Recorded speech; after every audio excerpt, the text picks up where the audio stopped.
자, 우리 옆에 분들하고 인사하시죠. 오늘은 지성소로 들어갑시다. 다시 한번 인사하시죠. 예수님께서 당신을 불쌍하게 여기십니다.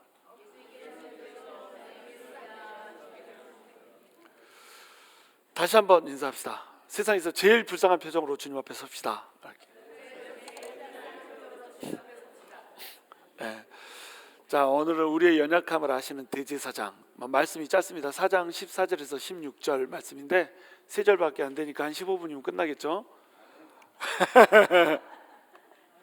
말씀을 짧게 선택한 이유는 단어 하나하나가 거의 1시간짜리 설교의 내용입니다. 오늘은 단어들이 되게 중요해요.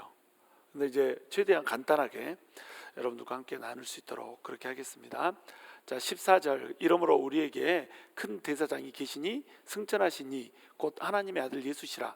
우리가 믿는 도리를 굳게 잡을지어다. 갑자기 예수님을 큰 대제사장이라 이렇게 부르고 있어요.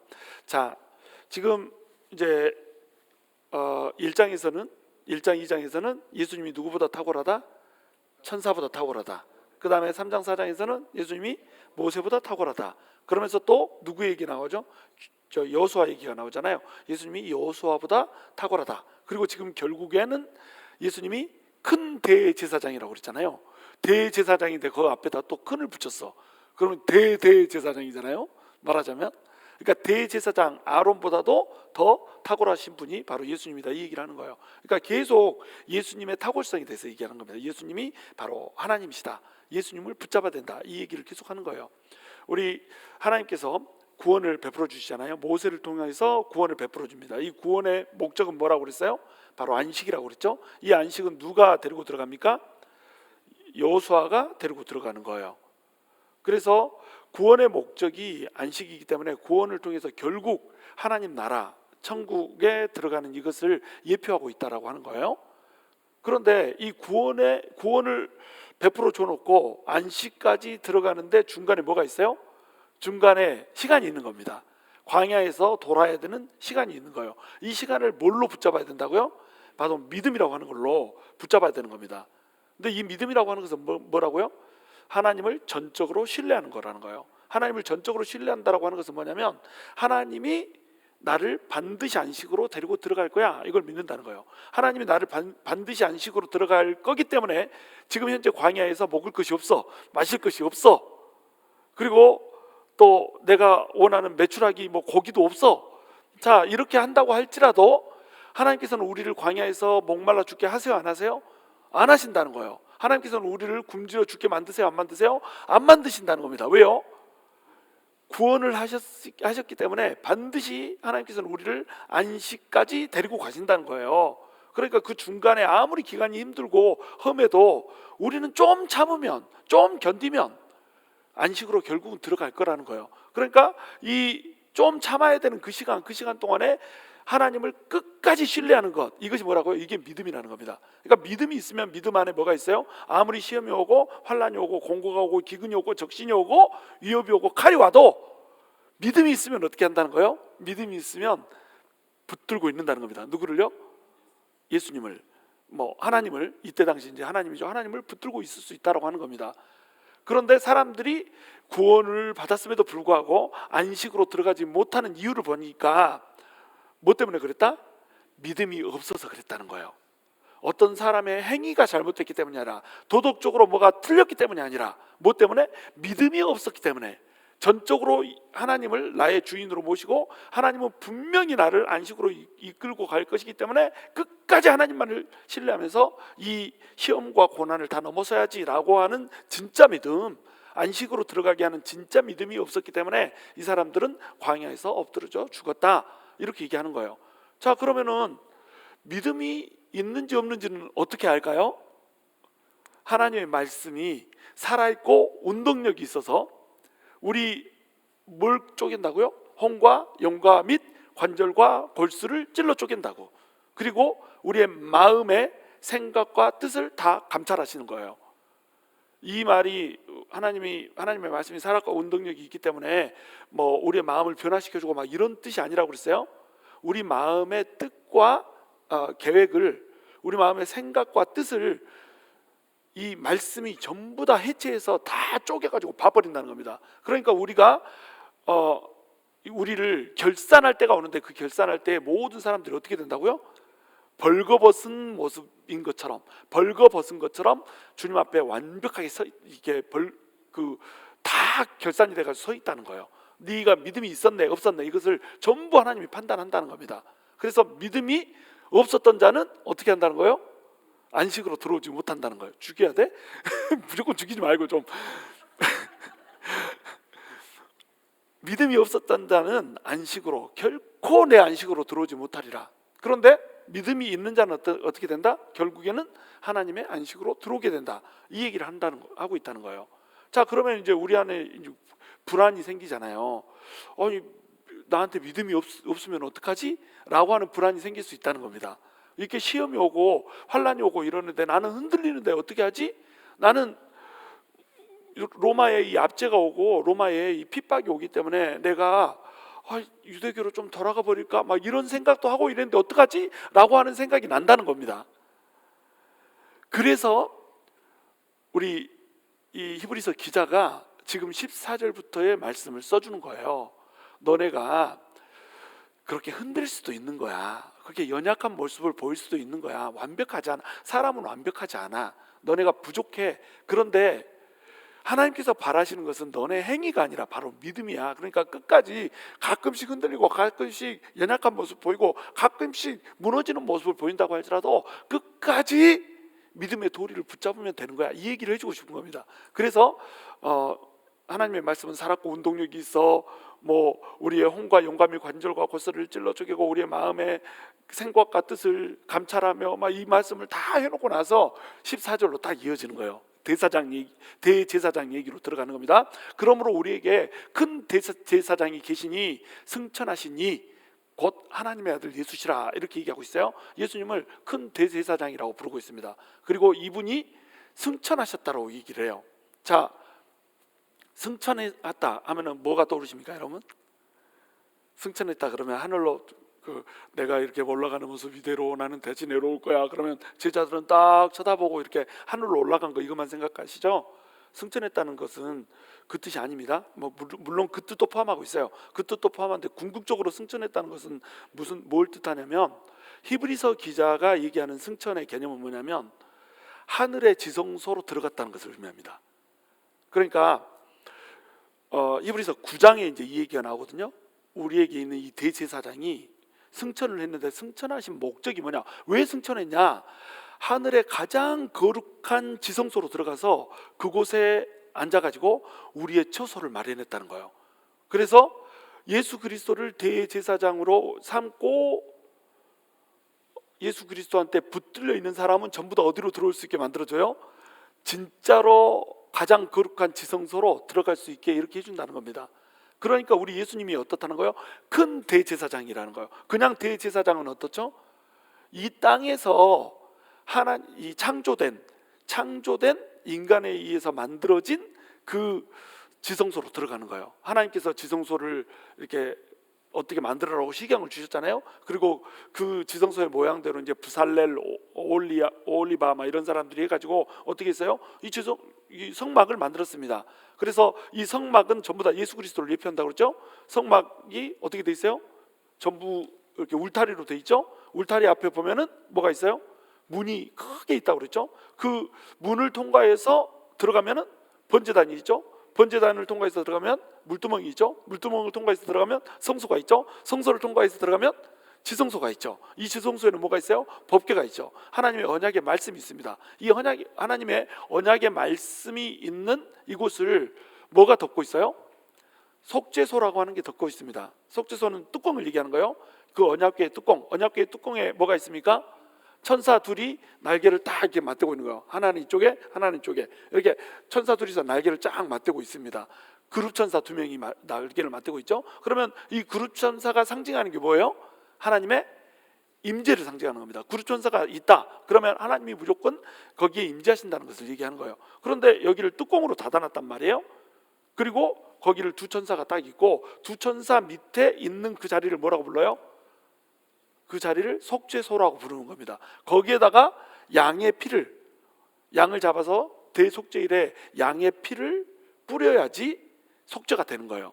이렇게 속죄소에 이 피를 뿌리고 전부 속죄하는 이 의식을 행한 다음에 대제사장이 지성소에서 다시 나와서 이 너네 죄가 사해졌다 막 이렇게 하면서 죄 사함을 선포를 하고 뭐 이런 식으로 했던 겁니다.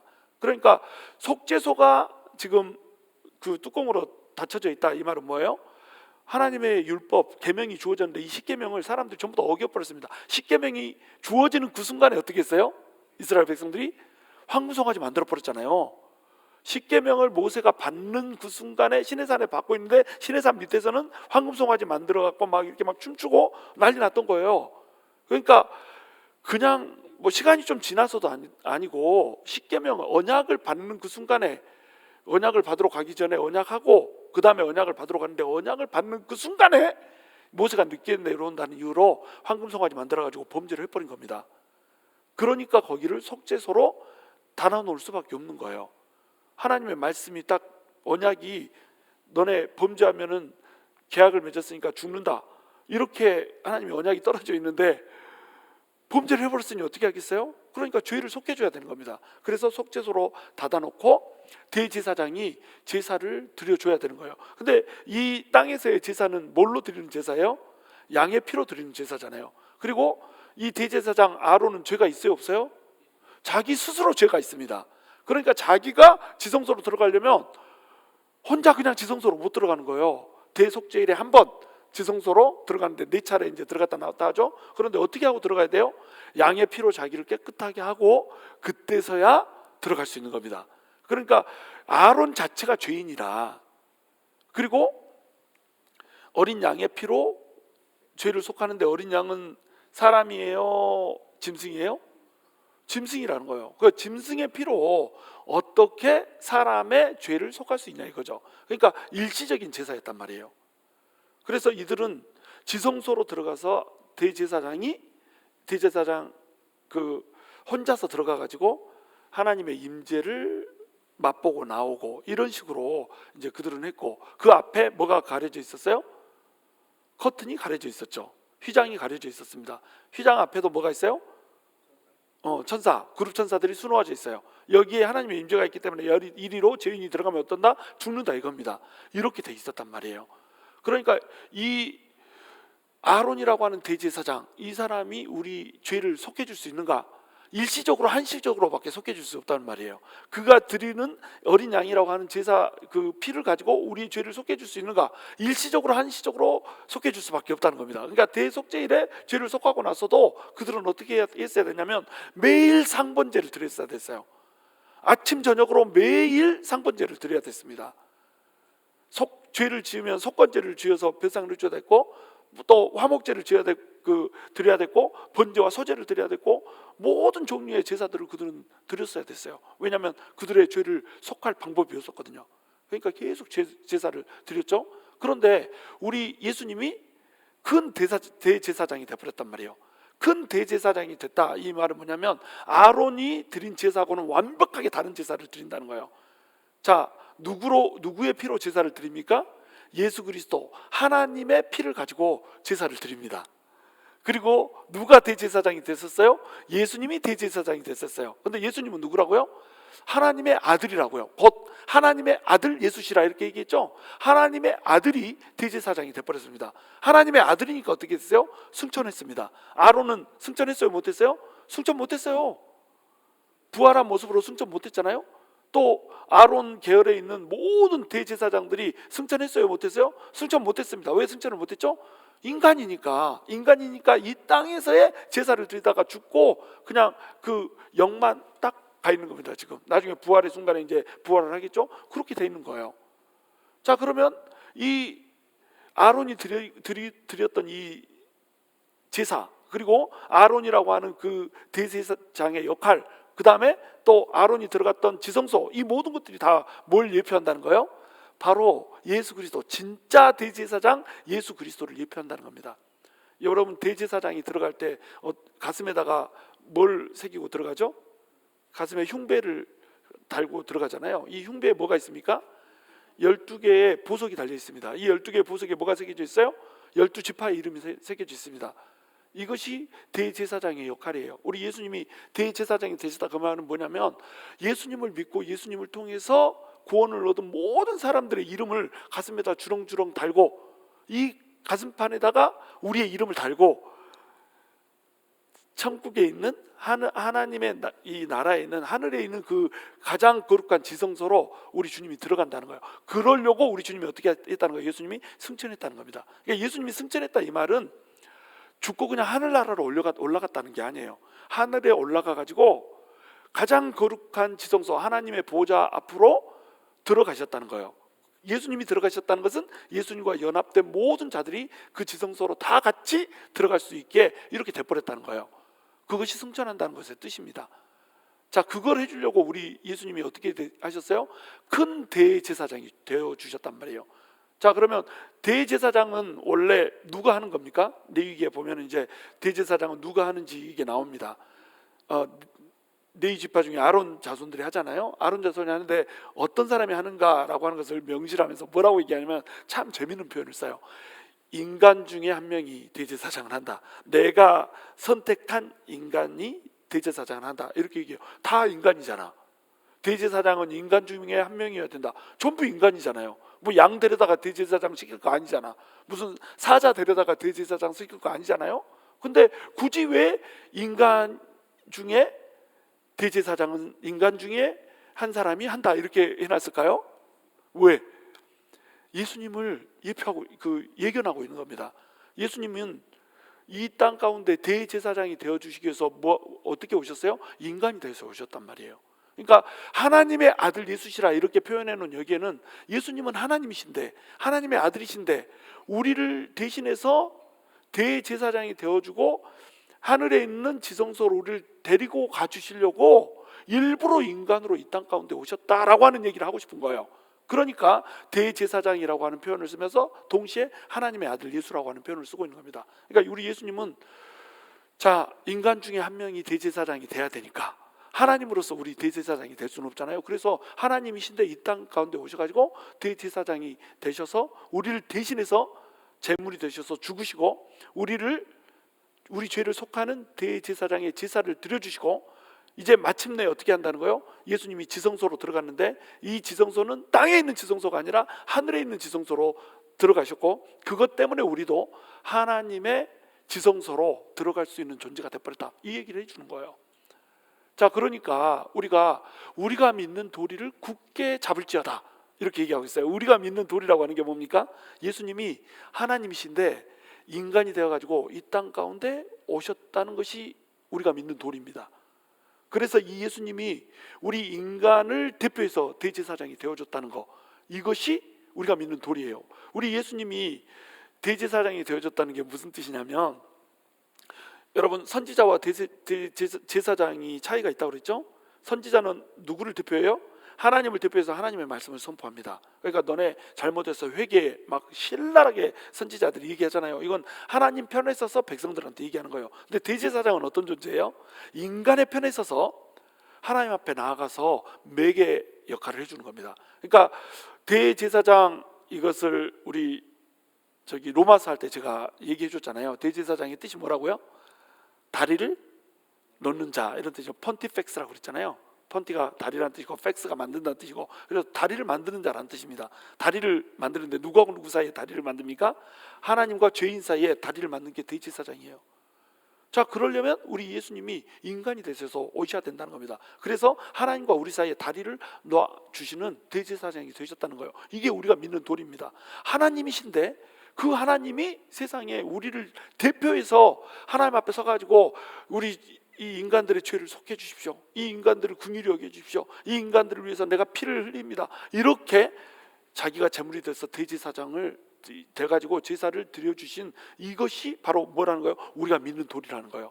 자, 그러면 우리 예수님이 하나님의 아들입니다. 하나님의 아들이 오셔가지고 우리를 위해서 피를 흘려줘 버렸어요. 그러면 이 피의 값에는 어떤 능력이 있죠?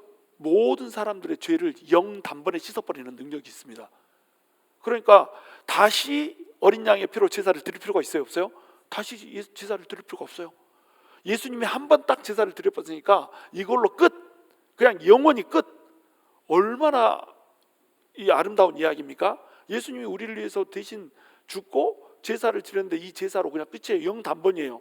그러니까 이 제사를 드려버렸으면 우리는 이제 어떻게 되는 겁니까? 지성소로 그냥 들어갈 수 있는 거예요. 그전에는 우리가 지성소로 이 땅에 있을 때는 들어갈 수 있었어요? 없었어요? 이 땅의 성막에서는 지성소로 절대 못 들어갔습니다. 왜냐하면 인간도 죄인이야. 그 죄인이 드리는 제사가 우리를 거룩하게 할 수 없어. 그러니까 우리는 이 지성소로 들어가면 죽었어야 됐습니다. 그런데 예수님이 하나님의 피를 가지고, 하나님이신데 인간이 되셔서 오셔가지고 하나님의 보혈을 가지고 우리를 씻어줘 버렸어. 그러니까 지성소로 우리가 들어가도 우리가 살아요, 죽어요? 우리가 죽지 않는다는 거예요. 산다는 거예요. 이것이 우리가 믿는 도리입니다. 그러니 우리가 얼마나 이 귀한 복음을 받았냔 말이에요. 그러니 우리가 우리의 행적으로, 우리의 행위로 지성소로 들어가는 게 아니라는 겁니다. 많은 사람들은 공적을 쌓으려고 하는 겁니다. 근데 신앙이라고 하는 것은 쌓는 것이 아닙니다. 신앙은 쌓는 것이 아니라 붙잡는 거예요. 자, 제가 신앙은 하면 여러분은 쌓는 것이 아니라, 내가 신앙은 또 하면 붙잡는 거다, 이렇게 하는 겁니다. 신앙은 쌓는 것이 아닙니다. 내가 착한 행실, 내가 열심히 애를 써가지고 뭔가 공적을 쌓고 업적을 쌓고 고행을 해가지고 막 이렇게 엎드렸다 일어났다 절하고 이런 것으로 우리를 거룩하게 할 수 없어요. 쌓는 것이 아닙니다. 우리는 어떻게 하는 것이냐? 하나님이 쌓아놓으신 것을 붙잡는 거예요. 하나님이 쌓아놓은 게 뭡니까? 우리가 믿는 도리입니다. 우리가 믿는 도리란 건 뭡니까? 하나님이 인간이 되셔서 오셔가지고 대제사장이 되고 제물이 되셔서 한 번의 제사로 우리의 모든 죄를 씻어버렸다. 이것이 우리가 믿는 도리예요. 그러니까 우리가 너네는 좌우에 나리섬 검과도 같은 하나님의 말씀 가지고 너네 완전 찔러 쪼개가지고 믿음이 있는지 없는지, 너네가 똑바로 살았는지 안 살았는지 다 그냥 혼과 영감이 관절과 골수를 다 찔려서 봐버릴 거야. 너네 생각도 너네 마음의 죄도 전부 다 봐버릴 거야. 막 이렇게 합니다. 우리 마음이 어때요? 세상에서 제일 더러운 곳이 우리 마음이잖아요. 예레미야의 말입니다. 그런데 이 더러운 마음을 하나님 봐버리겠대. 어떻게 하면 좋아? 여러분, 오늘 하루만 해도 나쁜 생각 얼마나 많이 하고 왔어요. 그죠? 나쁜 생각 할 때마다 착한 생각 하면서 얼마나 나쁜 생각 많이 하고 왔어요? 그 모든 못된 생각들을 우리 하나님이 어떻게 한다고요? 찔러 쪼개서 다 들여다 봐버린다니까요. 벌거벗은 것처럼 우리가 주님 앞에 그냥 다 노출돼서 서 있는 겁니다. 우리가 주님 앞에 숨길 수가 없어요. 그러니 어떻게 우리가 주님 앞에 살 수가 있습니까? 근데 우리 주님이 정말로 아름다운 선물 하나를 준 거예요. 그게 뭐예요? 믿는 도리를 준 겁니다. 그러니까 너네 더러운 마음 가지고 살라고 하면은 너네 마음도 더럽고 행실도 더럽고 다 더러워.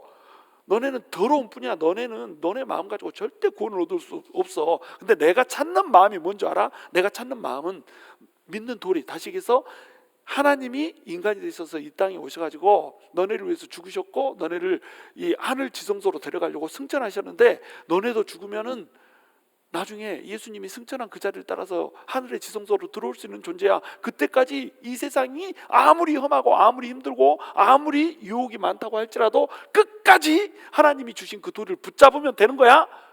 이렇게 말해준 겁니다. 얼마나 이게 의안이 되는 말이에요? 도리를 붙잡기만 하면 돼. 우리 예수님이 우리를 위해서 죽어주시고 우리를 구원하셨다는 그 사실만 우리가 어떻게 하면 돼요? 붙잡고 있으면 돼. 그래서 우리는 반드시 천국 간다. 로마의 압자가 아무리 심해도, 로마 사람들이 우리를 굶겨 죽인다고 해도, 칼로 우리를 베어낸다고 하더라도 우리는 결국 안식에 들어갈 존재들이다 라고 하는 것을 붙잡고 버티면서 이기라는 겁니다. 가끔은 흔들릴 수도 있어요. 가끔은 약할 수 있습니다. 연약할 수 있어요. 그러나 주님을 붙들고 있으면, 주님이 쌓아놓은 것을 붙들고 있으면 너네 연약함 때문에 이것이 취소되지 않는다는 거예요. 너네 부족함 때문에, 너네 부정감 때문에, 너네 마음에 들어온 생각 때문에 이것이 취소되지 않는다는 거예요. 얼마나 힘이 되는 말씀이에요. 자, 15절 함께 있습니다. 시작. 우리에게 있는 대제사장은 우리의 연약함을 동정하지 못하실 이가 아니요 모든 일에 우리와 똑같이 시험을 받으신 이로되 죄는 없으시니라. 우리에게 대제사장이 있습니다. 이것이 예수 그리스도죠. 이분은 우리의 연약함을 동정하지 못하실 리가 아니십니다. 우리 주님은요, 왜 인간이 되셔서 오셨나? 인간이 되셔서 오신 이유가 있습니다. 그 이유는 뭐냐면 인간을 대표해서 제사를 드려야 되니까, 인간을 대표해서 죽어야 되니까 짐승의 피로 드리는 제사를 끝내고 인간이 대표로 죽는, 그래서 죄 없는 인간이 죄인들의 죄를 씻어주는 그 일을 해내야 되니까 인간이 돼서 온 거예요. 그렇죠? 그러면 우리 하나님이 예수님을 가리켜서 뭐라고 얘기합니까? 저는 내 아들이라 오늘날 내가 너를 낳았도다. 우리 찬양하잖아요. 너는 내 아들이라 오늘날 내가 너를 낳았도다, 막 이렇게 찬양하잖아요. 근데 이 찬양이 우리가 자녀인 것처럼 이렇게 찬양하지만 너는 내 아들이라 이 말을 원래 누구한테 한 거예요? 하나님이 예수님한테 한 겁니다. 하나님이 너는 내 아들이라 오늘날 내가 너를 낳았도다 이렇게 얘기했어요. 자, 오늘날 내가 너를 낳았도다 이렇게 표현한 이유가 뭔지 아세요? 우리 하나님께서요, 예수님을 이 땅 가운데 보내실 때에 해산의 고통을 가지고 보냈다는 겁니다. 여러분, 인간이 느낄 수 있는 고통 중에 가장 큰 고통이 뭐라고 그래요? 해산의 고통이라고 그럽니다.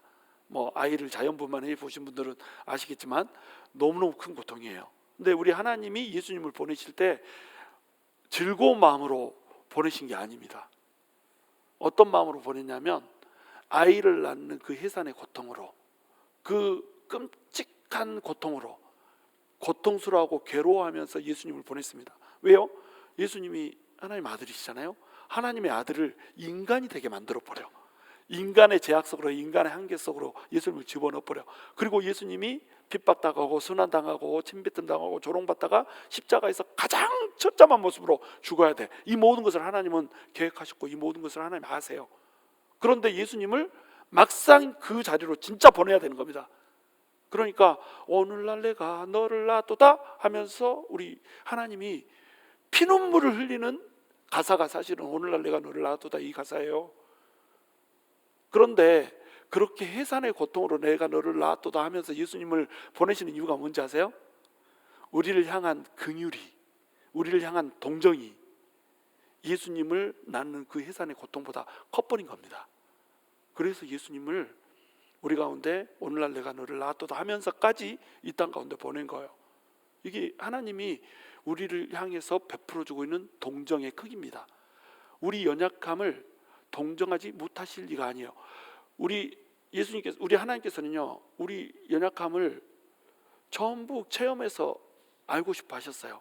그래서 하나님이신 예수님이 인간이 돼서 이 땅 가운데 오셨습니다. 그래가지고 인간들이 갖고 있는 모든 연약함들을 전부 이 경험을 해버렸어요. 이때 연약함이라고 하는 것은 뭘까요? 연약함이라고 하는 것은 한계를 얘기합니다. 한계. 연약하다라고 하는 용례가 뭐 여러 가지 용례가 있어요. 뭐 병들었을 때도 연약하다고 얘기하고요.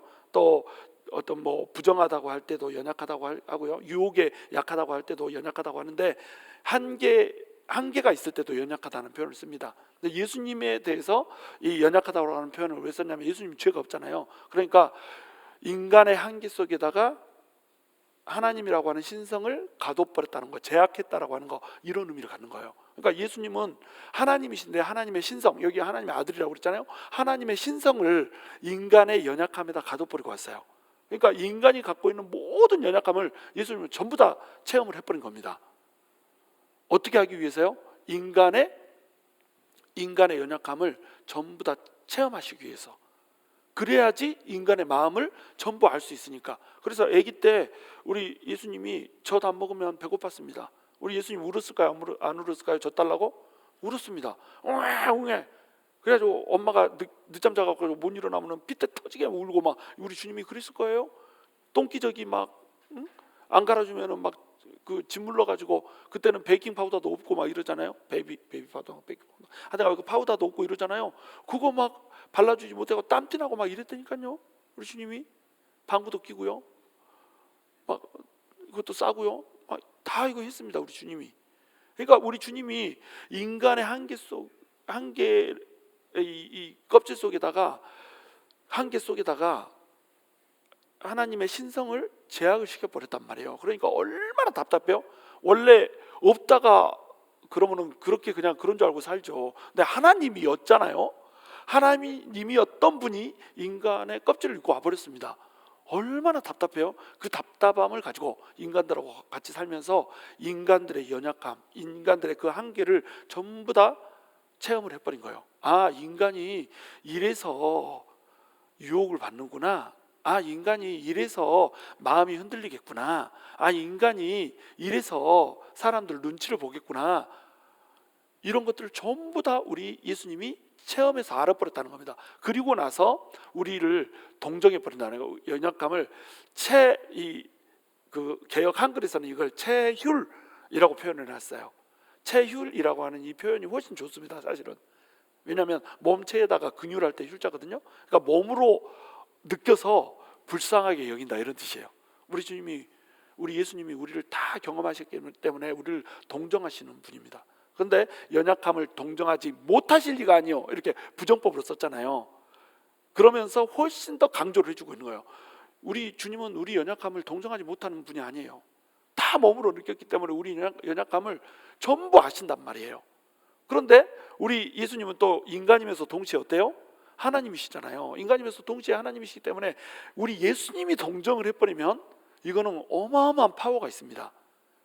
자, 이 대표적인 예가 어디서 나오냐면 나인성 과부의 이야기에서 나와요. 나인성 과부 아시죠? 나인성이라고 하는 성의 이름이 기쁨이라는 뜻입니다. 자, 이 기쁨이라고 하는 성에 살고 있는 과부가 있는데 이 과부가 아들이 한 명 있어요. 남편이 없습니다. 아들 독자예요. 아들이 죽어버렸네. 자, 이 나인성 과부한테는 유일한 희망입니다. 아들이 유일한 희망이에요. 이 시대는 아들이 있어야 유업을 받는 거거든요. 아들이 죽어버렸네. 유업도 못 받네. 어떻게 해야 되고요? 이거 어떻게 해야 되는 거예요? 이거 유일한 소망이 사라져 버렸습니다. 나인성 기쁨이라고 하는 성에 기쁨이 사라져 버렸어요. 그런데 거기에 나인성 그 과부가 자기 아들을 이제 상여에다 놓고 관에다 놓고 상여를 나갑니다. 상여를 나가는데 그 옆에 사람들이 전부 나와서 같이 울어줍니다. 인간이 할 수 있는 건 뭐예요? 인간이 할 수 있는 동정은 울어주는 거 이상을 못해요. 근데 그때 우는 사람들이요, 여러분 전부 다 진짜로 슬퍼서 울었다고 생각하시면 안 됩니다.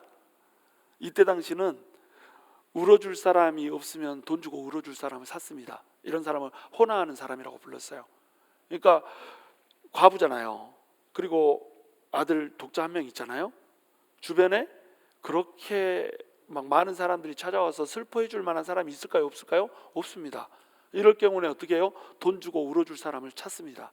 왜냐하면 가는 길이 울어주는 사람도 없이 가면은 너무너무 쓸쓸하고 적적하잖아. 그러니까 지금 울어주는 사람도 어때요? 돈 받고 울어주는 겁니다. 진짜 마음이 아파서 울어주는 사람이 없어. 진짜 동정해 주는 사람이 없어요. 그렇죠? 진짜로 슬퍼서 울더라도 동정해주면 인간의 동정은 어때요? 그냥 같이 울어주는 거, 거기까지입니다. 또 뭐 돈 많은 사람이 동정을 해줬다 그러면 아이고 위로금 줄게 그러고 축의금 많이 내줄 수 있겠죠. 한 10,000불 축의금 딱 내줄 수도 있습니다. 거기까지. 근데 이 나인성 과부한테 진짜 위로는 뭐예요? 진짜 위로는 죽었던 소망이 다시 살아나는 거잖아요. 죽었던 아들이 다시 살아나는 겁니다. 이것이 진정한 위로예요. 진정한 동정입니다. 근데 우리 주님이 어떻게 하십니까? 이 여인을 보고 불쌍히 여기셨어요. 불쌍히 여기셨습니다. 동정했습니다.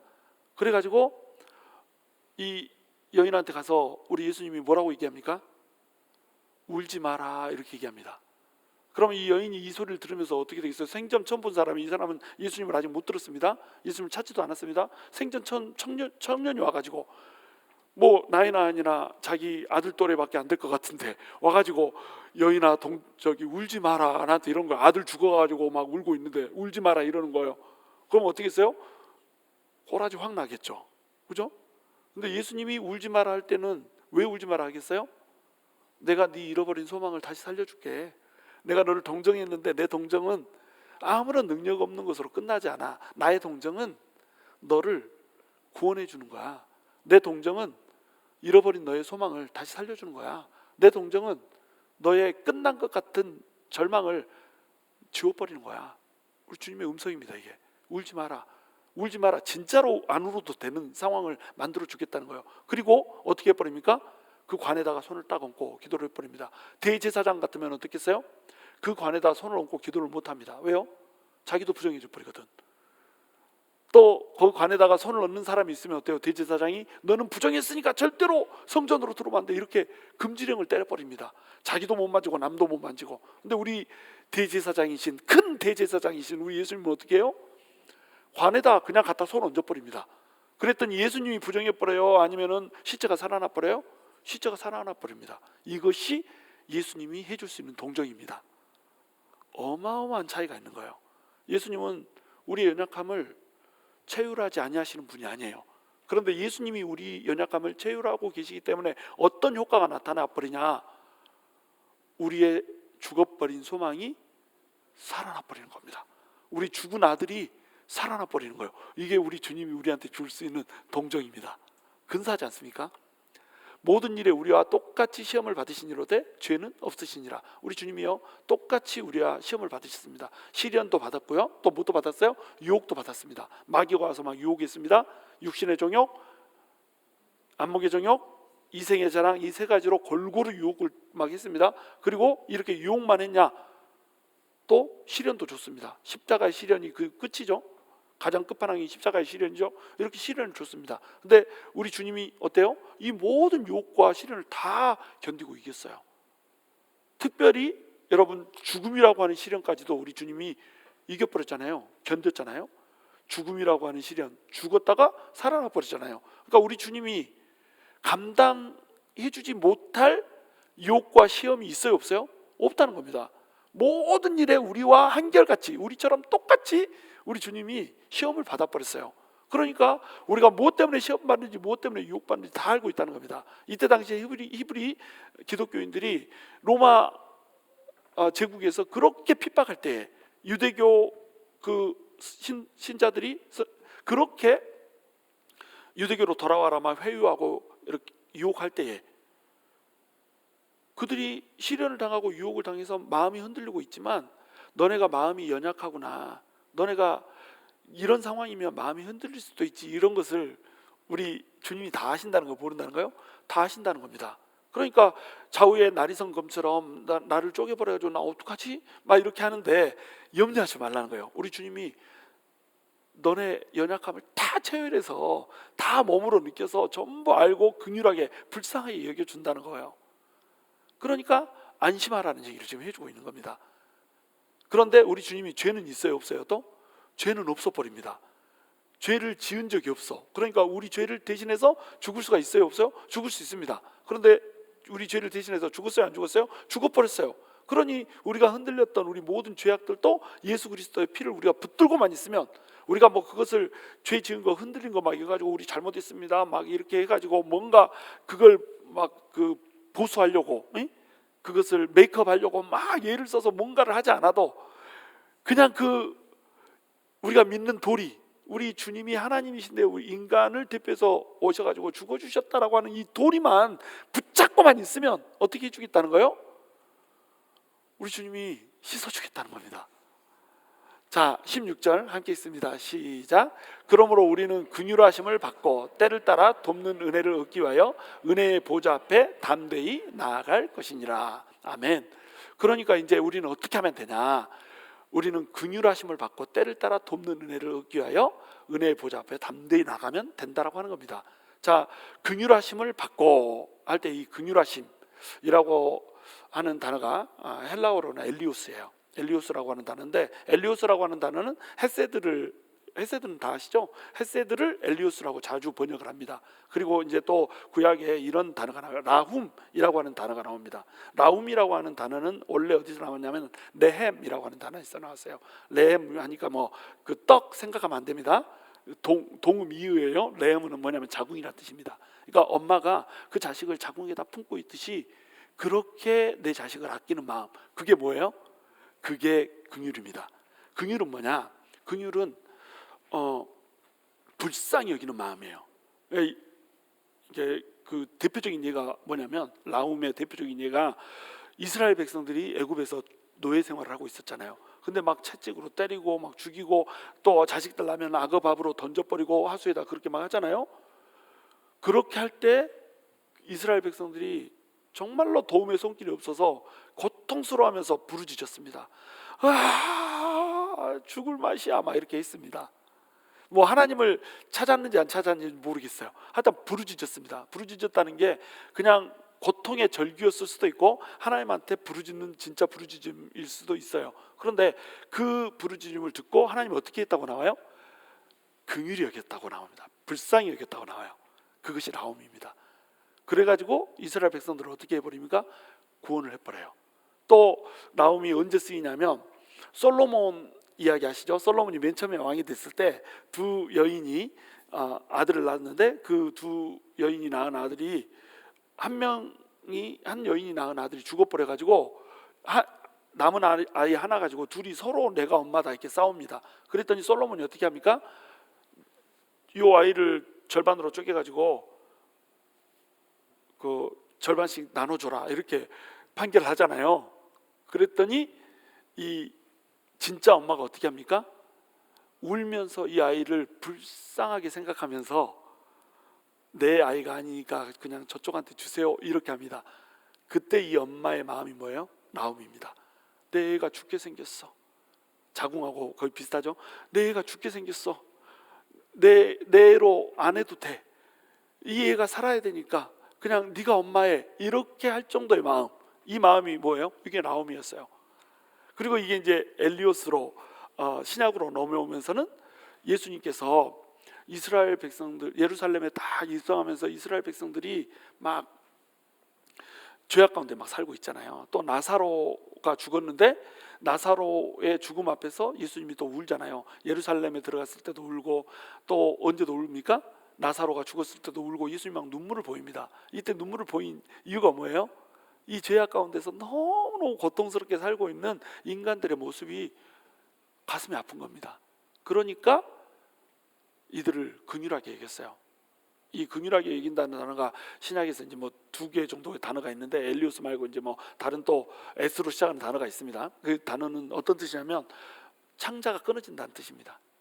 창자가 끊어질 정도로 슬픈 마음으로 나사로의 죽음 앞에서 하나님께서 애통해하면서 예수님께서 우셨어요. 왜 그랬냐면 죽음에 묶여있는 이 고통받는 죽음의 그 사슬에 묶여있는 고통받는 인간들의 모습이 너무너무 가슴이 아픈 겁니다. 이게 뭐예요? 이게 긍휼입니다. 근데 또 어떤 사람은 이렇게 얘기합니다. 긍휼은 빼기고 은혜는 더하기다. 긍휼과 은혜의 차이가 뭐냐? 긍휼은 빼기고 은혜는 더하기다. 이게 무슨 말이냐면 긍휼은 어떤 사람이 죄를 범했습니다. 그랬는데 이 죄가 있음에도 불구하고 이 죄를 그냥 없애줘 버리는 거예요.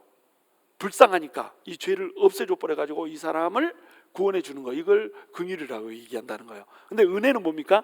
은혜는 카리스입니다. 카리스라고 하는 단어가 선물이라는 뜻도 있고요, 배려라고 하는 뜻도 있고 호의라는 뜻도 있어요. 그러니까 이건 페이버입니다. 영어로 얘기하면 페이버. 높은 사람이 낮은 사람한테 페이버를 주는 거예요. 예를 들면 에스더가 왕한테 가가지고 뭐 이렇게 이걸 잡잖아요. 그모를 잡잖아요. 그때 은혜를 주는 겁니다. 그렇죠? 페이버를 주는 거예요. 호의를 베풀어 주는 겁니다. 그러니까 호의를 베풀어 줘서 받을 만한 자격이 없는 사람이 뭔가를 받을 수 있게 해주는 거, 이것이 은혜입니다. 그러니까 다시 정리하면 이렇습니다. 긍휼이라고 하는 것은 뭐냐? 자비라고 하는 것은 뭐냐? 긍휼, 자비는 뭐냐? 이것은 마땅히 벌을 받아 마땅한 그 죄를 진 사람을 죄를 없애가지고 죄를 사면해 주는 거, 이걸 긍휼이라고 얘기한다는 거예요. 근데 은혜라고 하는 것은 뭐냐? 아무리 둘러봐도 상을 받을 만한, 호의를 받을 만한 아무 자격이 없어. 근데 이 사람에게 호의를 베풀어 줘버리는 겁니다. 이유도 없이 그냥 호의를 베풀어 줘버리는 거, 이걸 은혜라고 한다는 거예요. 이게 카리스라는 거예요. 그러니까 엘리오스와 카리스의 차이가 뭔지 아시겠죠? 하나는 빼기고 하나는 더하기요. 죄가 있는 것을 빼줘버려. 그리고 은혜는 받을 자격이 없는데 자격이 없는 자에게 구원을 줘버리고 영생을 줘버려. 이게 은혜라는 겁니다. 공짜로 거저 줘버립니다. 이것이 은혜라고 하는 거예요. 자, 그러면 은혜를 주려면 어떻게 해야 되겠어요? 죄가 있는데 더러운데 막 좋은 것을 줄 수는 없잖아요. 그렇죠? 죄를 일단 지워줘야지 은혜를 베풀 수 있잖아요. 그러니까 은혜 앞에는 뭐가 있어요? 반드시 긍휼이 있습니다. 하나님께서 우리에게 은혜를 주시잖아요. 은혜를 주시는 이유, 공짜로 우리한테 구원과 또 영생이라고 하는 선물을 주시는 이유, 그 이유는 뭐냐면 하나님께서 우리를 어떻게 생각하기 때문에? 불쌍하게 생각하기 때문에 우리를 찾아오셔서 우리에게 긍휼을 베풀어 준다는 겁니다. 그게 긍휼이에요. 그러니까 긍휼이 더 크겠어요? 은혜가 더 크겠어요? 의미상 은혜가 더 크죠. 왜냐하면 긍휼이 여겨야지 은혜가 오는 거기 때문에. 은혜의 보좌 앞에 나간다 할 때 이 은혜의 보좌다, 이 말은 은혜의 보좌 앞에 나가면 당연히 뭐가 떨어져요? 당연히 긍휼은 떨어지는 겁니다. 왜요? 은혜를 주려면, 페이버를 주려면 있는 죄를 없애줘야 되잖아요. 받을 만한 자격이 없는데 죄를 지어서 이놈은 두들겨 맞아야 되는데 이놈한테 은혜를 베풀어 줘야 되잖아요. 그러니까 은혜는 긍휼을 포함하고 있는 거예요. 은혜의 보좌 앞에 나가면 무조건 긍휼을 얻을 수 있습니다. 여러분, 사람이 죄를 짓잖아요. 죄를 지으면 죄를 지은 사람의 본색은 어때요? 죄를 지은 사람의 특성은 숨습니다. 그게 창세기에 나오잖아요. 창세기에서 아담이 죄를 짓잖아요. 하와도 죄를 짓고, 그래가지고 하나님이 찾잖아요. 아담아, 아담아, 네가 어디 있느냐? 그랬더니 내가 벌거벗었으므로 부끄러워서 숨었나이다, 이렇게 얘기하잖아요. 근데 사실은 그들은 숨으면 안 되고 어떻게 했어야 됐습니까? 하나님 앞에 나와야 됐습니다. 그러니까 우리가 죄를 짓잖아요. 죄를 지으면 우리는 숨어버리는 경향이 있어. 그래서 신앙생활을 잘 제대로 요즘에 못하고 있다, 이런 사람들의 특징이 뭔지 아세요? 저를 슬슬 피해 다닙니다. 그러니까 하나님을 피해 다니는 게 아니고 나를 피해 다녀. 하나님을 피할 수는 없으니까 목사를 막 슬슬 막 이렇게 피해, 이렇게 얼굴 딱 마주치면 막 이렇게 하고 막 가고, 몰래 앉아 있다가 그 설교할 때도요, 되신 대로 덩치 큰 사람 뒤에 앉습니다. 이렇게 나는 다 보이거든. 위에서 보니까 자기는 이러고 있으니까 안 보여. 이렇게 보면서 잘 못 살고 있으면 이렇게 하면서 숨는 게 특징이에요. 근데 숨으면 돼야 안 돼요? 숨을 필요도 없고 숨으면 안 됩니다. 왜냐하면 우리 주님의 보좌는 어떤 보좌라는 거예요? 은혜의 보좌입니다. 은혜의 보좌, 카리스의 보좌. 은혜의 보좌이기 때문에 우리를 긍휼히 여길 준비가 돼 있어요. 우리 강아지가, 이 암컷 강아지, 아니 걔는 그렇게 사슴똥을 좋아합니다. 우리 쪼꼬볼이라고 만드는데 까만색, 이게 이렇게 초콜릿, 동그란 초콜릿처럼 M&M 그것처럼 이렇게 막 덩어리로 이렇게 싸놔요.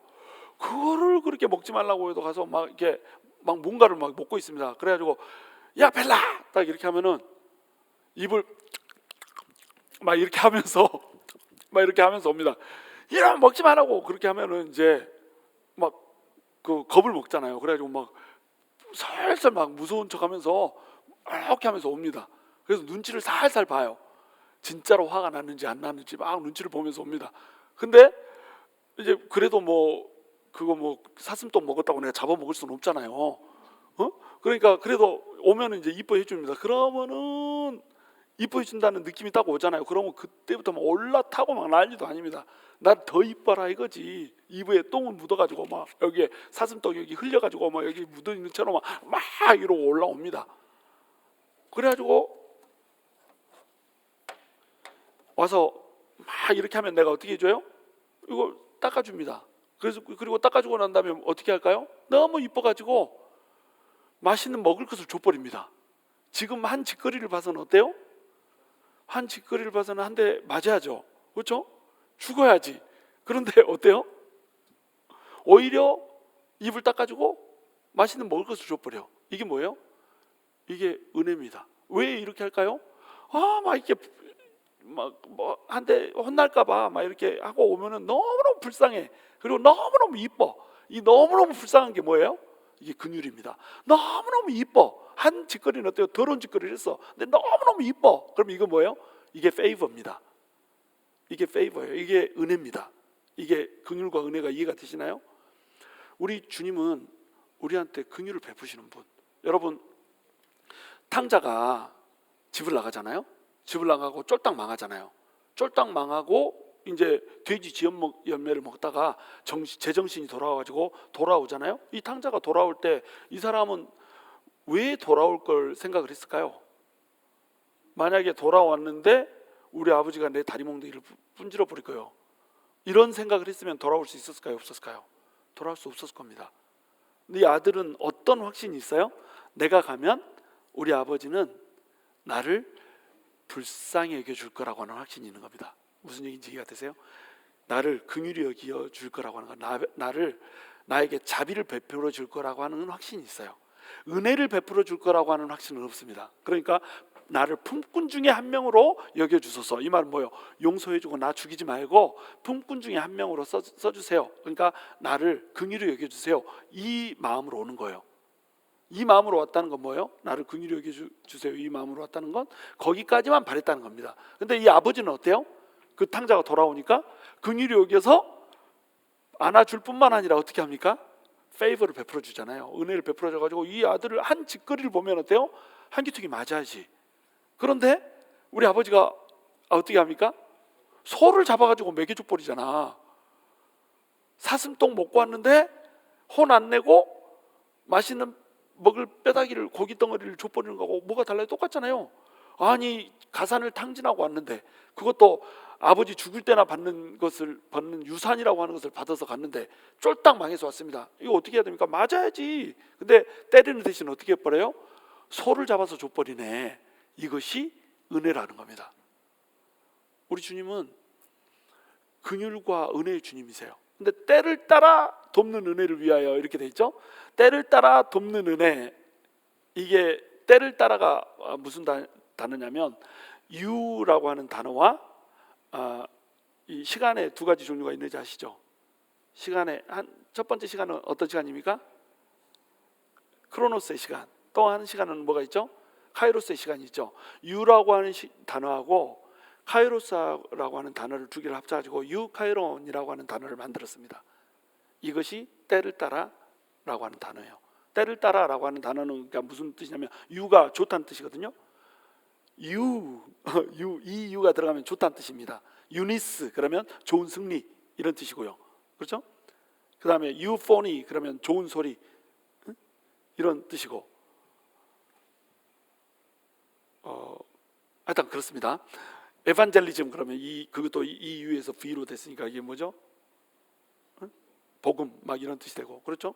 그러니까 유앙겔리온이죠. 원래는 유앙겔리온 그러면 무슨 뜻? 복음이라는 뜻이잖아요. 하여튼간 유가 들어가면 전부 다 좋다는 뜻이에요. 근데 유카이론 이랬으니까 이게 무슨 뜻이에요?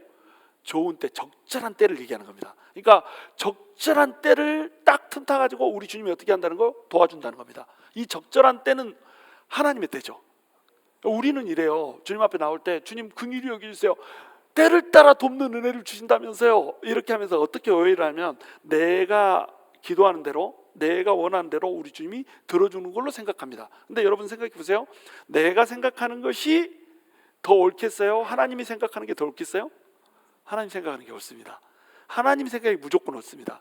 내 생각에 나는 이 시점에 하나님이 이 정도 수준에 이걸 해줬으면 좋겠어, 이렇게 생각을 하고 막 기도를 합니다. 이거는 카이로스의 기도죠. 아니, 카이로스의 기도가 아니라 크로노스의 기도죠. 내 시간에 맞게, 인간의 시간에 맞게 해달라고 그러는 거예요. 근데 하나님은 하나님이 정하신 때가 있습니다. 이게 유카이론이에요. 하나님이 제일 좋은 시간, 유카이론, 가장 좋은 시간, 가장 좋은 때를 맞춰가지고 늦지도 않고 빠르지도 않게 내가 너를 들어줄 거야, 네 기도 들어줄 거야 하고 딱 들어줘 버립니다. 이것이 때를 따라 돕는 은혜예요.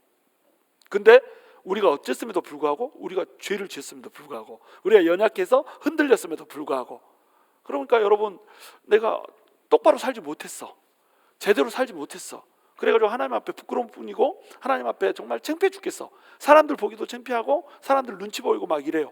자, 그러면 우리 어떻게 해야 됩니까? 아유, 사람들 눈치 보고 막 이러느니 차라리 집에서 혼자 예배드리자, 이렇게 하면 돼요, 안 돼요? 안 된다는 겁니다. 때를 따라 돕는 일에 가장 적절한 때를 틈타서 도와주시는 우리 하나님의 은혜를 찾아서 어떻게 해야 돼요? 하나님 앞으로 나와야 된다는 거예요. 우리가 때를 따라 돕는 은혜를 얻기 위하여 은혜의 보좌 앞에 나온다, 이 말이 어떤 말이냐면 기도의 자리에 나오라는 얘기거든요. 사실은 은혜의 보좌 앞에, 은혜의 보좌는 누구의 보좌예요? 지성소에 앉아 계시는 우리 가장 지극히 거룩한 그 지성소, 천상의 지성소에 앉아 계시는 하나님의 보좌 앞으로 나온다는 거거든요. 그 보좌는 어떤 보좌라고요? 은혜의 보좌라니까요. 심판의 보좌가 아닙니다. 여러분, 심판의 보좌가 아니에요. 우리 하나님의 보좌는 우리 예수 그리스도가 오시기 전까지, 예수 그리스도가 재림하시기 전까지는 어떤 보좌로 있냐면 은혜의 보좌로 있습니다. 그 보좌에 나가면 무조건 긍휼을 얻을 수 있고요, 그 보좌로 나가면 무조건 은혜를 얻을 수 있습니다. 그러니까 예를 들어서 내가 어떤 죄를 졌다 그러면 막 숨어가지고 주님 앞에 나오지도 못하고 막 이렇게 할 게 아니라 주님 앞에 나오는 겁니다. 어떻게 나오라고요? 담대히 나오라. 담대히, 당당하게 나오라는 거예요.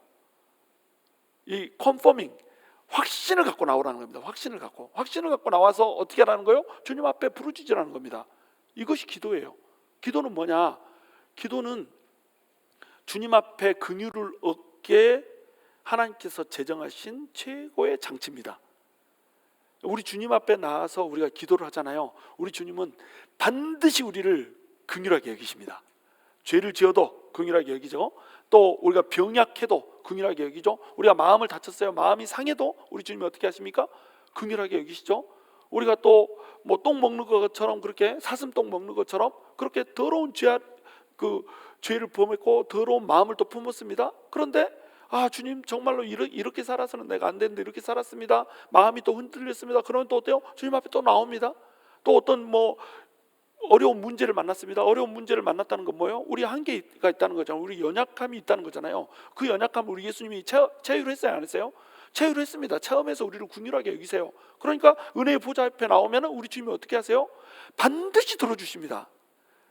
보좌 앞에 나와서, 은혜의 보좌 앞에 나와서 주님 부르기만 하면, 아버지 부르기만 하면 반드시 하나님이 도와주십니다. 근데 어떤 때예요?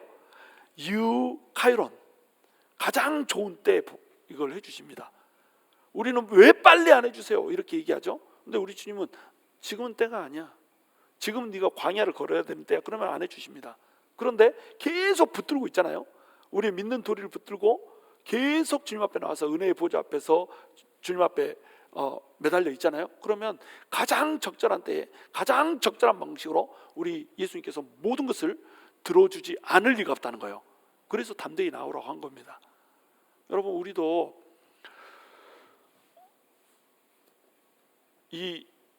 우리 예수님이 대제사장이 되어줬다라고 하는 그 말씀을 우리 심장 가운데다가 새겼으면 좋겠어요. 예수님이 우리의 대제사장, 그것도 큰 대제사장이 되어줬다, 이 말은 보통 얘기가 아닙니다.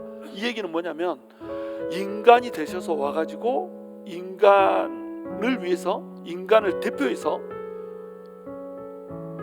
인간의 피를 흘리고 인간 대제사장의 그 직분으로 제사를 드려주고 승천하셔가지고 하나님이 계신 가장 영광스러운 그 지성소의, 하늘 지성소의 보좌 속으로 들어갔다는 것을 얘기한단 말이에요.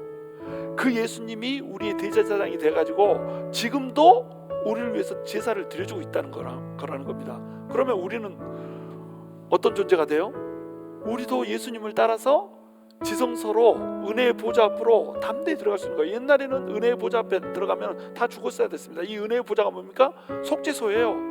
이 속죄소를 다른 말로 뭐라고 불렀습니까? 시은좌라고 불렀습니다. 시은좌가 무슨 뜻입니까? 은혜를 베푸는 자리란 뜻이에요. 속죄소, 그 전에는 들어가면, 그 앞에 서면은 대제사장, 대속죄일이 아니고서는 대제사장도 들어가면 죽어버릴 수밖에 없었던 지성소의 속죄소 앞, 그리고 대제사장이 아닌 사람은 아예 들어가기를 꿈도 꾸지 못했던 그 속죄소 앞, 그 속죄소 앞이 열려버렸다니까요. 우리 주님이 휘장이 돼서 그것을 맡고 있다가 쪼개지면서 휘장이 열려버리고 그 하늘의 지성소로 들어갈 수 있는 길을 열어버렸다니까요. 그러니까 지금은 아무나 그 은혜의 보좌 앞에 나올 수 있었습니다. 그 전에는, 구약 시대에서는 은혜의 보좌 앞으로 나가려면 죽을 각오를 하고 나갔어야 됐어요. 그리고 필시 죽었습니다. 대제사장이 아니면 죽었어요. 근데 지금은요, 우리가 대제사장이 돼버렸습니다. 왜냐하면 예수님하고 연합이 돼버렸거든요. 그래서 대제사장이 하는 일이 뭐였어요? 중보의 일을 하는 거잖아요. 연결해주는 일을 하잖아요. 하나님과 죄인 사이를 연결해주는 일을 하는 것이 우리 예수님입니다. 그러니까 하나님도 한 분이시고 중보도 한 분이에요. 우리 예수님만이 중보입니다. 우리 예수님만이 대제사장이에요. 근데 예수님하고 연합된 사람들은 어떤 역할을 할 수 있어요? 왕같은 제사장으로서 죄인들을 하나님한테 연결시켜주는 그런 역할을 할 수 있다니까요. 우리도 어떤 존재가 돼버렸어요? 왕같은 제사장이 돼버렸습니다. 그러니까 우리도 어떻게 됐어요? 우리 죄를 양의 피로 씻기만 하면 지성소로 들어갈 수 있는 거예요. 은혜의 보좌 앞에 담대히 나갈 수 있는 존재가 돼버린 거예요. 근데 우리한테 피가 없으면 못 나가잖아요. 근데 피가 어떻게 됐습니까? 예수님이 어린 양이 돼가지고 우리를 위해서 피를 흘려주시고 우리를 씻어버렸다니까요. 영단번으로 한 번에 그냥 영원히 효력이 있는 하나님의 피로 우리를 씻어버렸다니까요. 우리 어떻게 할 수 있습니까? 은혜의 보좌 앞에 그 전에는 꿈도 못 꿨던, 나아갈 수 없었던 그 은혜의 보좌 앞에 이제는 담대하게 나갈 수 있는 겁니다. 거기 나가서 뭐 할 거예요? 막 자나치고 놉니까? 그렇지 않죠? 은혜의 보좌 앞에 나가면 주님 앞에 가서 우리의 간구를 드리는 거잖아요. 주님, 이것 때문에 힘듭니다. 이것 때문에 흔들릴 수밖에 없습니다. 이것 때문에 답답합니다. 이것 때문에 너무나도 근심과 두려움이 몰려옵니다. 은혜의 보좌 앞에 나가기만 하면 가장 적절한 때에 때를 따라 돕는 은혜로 카이론으로 우리 주님께서 은혜를 베풀어 줘버린다는 거예요. 긍휼을 베풀어 줘버린다는 거예요. 그래서 우리의 모든 근심과 두려움과 시름과 슬픔과 아픔과 염려들을 날려보내신다는 겁니다. 여러분, 그 은혜의 보좌가 오늘 우리 앞에 펼쳐져 있습니다. E.M. 바운즈는 이렇게 얘기합니다. 기도하지 않는 모든 사람은 교만한 사람이고 기도하는 모든 사람은 겸손한 사람이다. 이렇게 얘기합니다. 여러분, 우리의 힘으로 안간힘을 쓰면서 내 공력으로 뭔가를 해보려는 사람은 필시 실패할 수밖에 없습니다. 거만한 자이기 때문에, 하나님을 의존하지 않는 자이기 때문에 넘어질 수밖에 없습니다. 그런데 우리 주님 앞에 나가서 나는 아무것도 할 수 없습니다, 남은 아무것도 아닙니다 라고 우리 주님 앞에 나가서 간구를 하잖아요. 그러면 우리 주님이 한계를 뛰어넘는 능력을 줘버립니다. 한계를 뛰어넘는 은혜를 줘버려요. 어떤 사람에게요? 나는 아무것도 아닙니다, 나는 아무것도 할 수 없습니다. 우리 주님만을 의지합니다. 주님의 긍휼이 필요합니다. 주님의 도우심이 필요합니다. 주님의 은혜가 필요합니다 라고 나가기만 하면요, 우리 주님이 하나님을 인간의 한계 속에다 가둬놓고 하셨던 분이기 때문에 우리 한계를 아시잖아요. 그렇기 때문에 어떻게 해주세요? 우리에게 한계를 뛰어넘는 은혜를 줘버려요. 여러분, 오늘 이 저녁이 우리의 한계를 뛰어넘는 저녁이 될 수 있게 되기를 주님의 이름으로 축원합니다.